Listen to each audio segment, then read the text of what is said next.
அலைக்கும் வரஹ்மத்துல்லாஹி வபரகாத்துஹு. உங்கள் அனைவரின் மீதும் இறைவனின் சாந்தியும் சமாதானமும் உண்டாகட்டுமாக. சிந்தனைக்கு சில மணித்துளிகள்.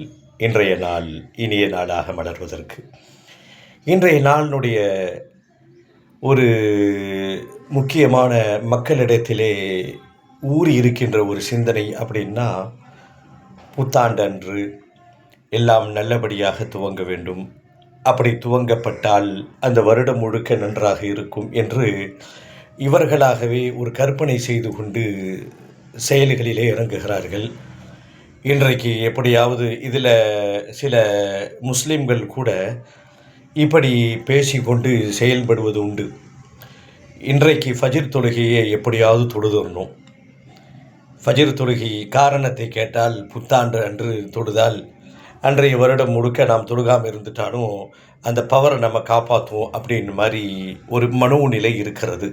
இதெல்லாம் தவறு. மௌத்து வரைக்கும் தொழுகை நம் மீது கடமை. இன்றைய நாள் இனிய நாளாக வளருவதற்கு அல்லாஹ்விடத்தில் பிரார்த்தனை செய்வோம். இந்நாளுடைய எல்லா நன்மைகளையும் கேட்போம். எல்லா தீமைகள் பல முசீபத்துகளை விட்டும் அல்லாஹ்விடத்திலே பாதுகாவல் தேடுவோம். இன்றைய நாள் இனிய நாளாக மலர்வதற்கு அல்லாஹ்வினுடைய அருள் நமக்கு கிடைக்கட்டுமாக. தொடர்ந்து பயணிப்போம், பேசுவோம் இன்ஷா அல்லாஹ்.